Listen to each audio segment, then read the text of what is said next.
DMK पक्ष सत्तेत आला आणि तेव्हापासून केंद्र सरकार जे हमीभाव जाहीर करतं त्यावर भाताच्या फाईन व्हरायटीसाठी 156 रुपये प्रति क्विंटल तर कॉमन व्हरायटीसाठी 131 रुपये प्रति क्विंटलचा बोनस अंदाजे 30 लाख शेतकऱ्यांच्या बँक खात्यावरती DMK सरकार जमा करतात।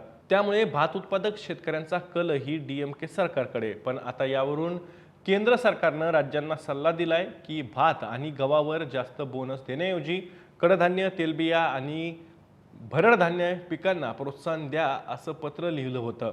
त्यावरूनच राजकारण सध्या तमिळनाडूमध्ये तापलेलं आहे। निवडणुकीत याचा फटका बसेल की काय याची चिंता करत अर्थमंत्री निर्मला सीतारामन यांनी या वादात उडी घेत केंद्र सरकारची बाजू स्पष्ट करण्याचा प्रयत्न केला। केंद्र सरकार राज्य सरकारांचा शेतकऱ्यांना बोनस देण्याचा अधिकार काढून घेणार नाही असं स्पष्टीकरण केंद्रीय अर्थमंत्री निर्मला सीतारामन यांना अखेर द्यावं लागलं। केंद्र सरकारनं भात पिकासाठी शेतकऱ्यांना दिलं जाणारं बोनस बंद करण्यास सांगितल्याचा आरोप तामिळनाडूचे मुख्यमंत्री MK स्टॅलिन यांनी प्रचार सभेत केला होता। त्यावरून केंद्र सरकारची भूमिका स्पष्ट करण्यासाठी अर्थमंत्र्यांनी समाज माध्यमावरती एक पोस्ट लिहित मुख्यमंत्री स्टॅलिन यांच्यावरती निशाणा सुद्धा साधला।